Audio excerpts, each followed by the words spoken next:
India England இடையிலான 5 போட்டிகள் கொண்ட டெஸ்ட் தொடர இந்திய அணி 3-1 என்ற கணக்குல வெற்றி பெற்றிருக்கு. இளம் வீரர்கள் தங்களோட பங்களிப்பை சிறப்பாவே வெளிக்காட்டி வர்றாங்க. குறிப்பா துருவ் ஜுரேல் 4வது போட்டியில இக்கட்டான சூழ்நிலையில 90 ரன்கள் அடிச்சு இந்தியாவை வெற்றி பெற செஞ்சது மட்டுமில்லாம ஆட்டநாயகன் விருதையும் வென்றாரு. அதை தொடர்ந்து அடுத்த MS தோனியா துருவ் ஜுரேல் உருவெடுப்பார்னு பாராட்டியிருந்தாரு முன்னாள் கிரிக்கெட் வீரர் சுனில் கவாஸ்கர். இந்த நிலையில அனைவராலும் MS தோனி ஆகிவிட முடியாது, தோனி தோனியாக உருவெடுப்பதற்கே கிட்டத்தட்ட 15-20 வருடங்கள் ஆச்சுன்னும் அவர் வேறொரு உயரமான இடத்துல இருக்காருனும் அதனால துருவ் ஜுரேலை யாரோடும் ஒப்பிடாம அவர் ஆட்டத்தோட போக்குல இலகுவா விளையாட விடுங்கன்னு கருத்து தெரிவிச்சிருக்காரு சௌரவ் கங்குலி.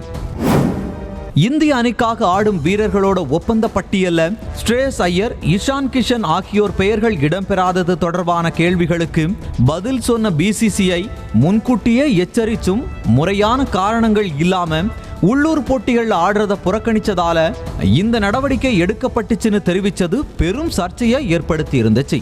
இந்த நிலையில ஸ்ரேயஸ் ஐயர், இஷான் கிஷன் இருவருமே திறமையான வீரர்கள் தான், அவங்க வலுவான கம்பேக் கொடுப்பாங்கன்னு நம்புறேன். ஆனா ஹர்திக் பாண்டியா போன்ற டெஸ்ட் கிரிக்கெட்ல விளையாட விரும்பாத வீரர்கள் நாட்டுக்காக விளையாடாத போது உள்ளூர் ஒயிட் பால் போட்டிகள்ல விளையாட வேண்டும், இல்லைன்னா விதிமுறைகள் எல்லோருக்கும் சமமா இருக்கணும்னு கடுமையா விமர்சிச்சு தன்னோட எக்ஸ் பக்கத்துல பதிவிட்டிருக்காரு இந்திய அணியின் முன்னாள் வீரர் இர்ஃபான் பதான்.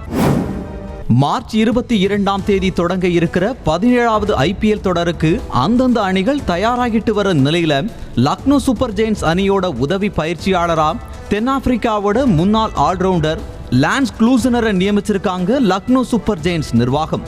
லான்ஸ் க்ளூசனர் ஆப்கானிஸ்தான் அணியோட தலைமை பயிற்சியாளராகவும் தென்னாப்பிரிக்கா மற்றும் ஜிம்பாப்வே அணிகளோட பேட்டிங் பயிற்சியாளராகவும் தன்னோட பங்களிப்பை சிறப்பா தந்திருந்தாருங்கிறது குறிப்பிடத்தக்கது.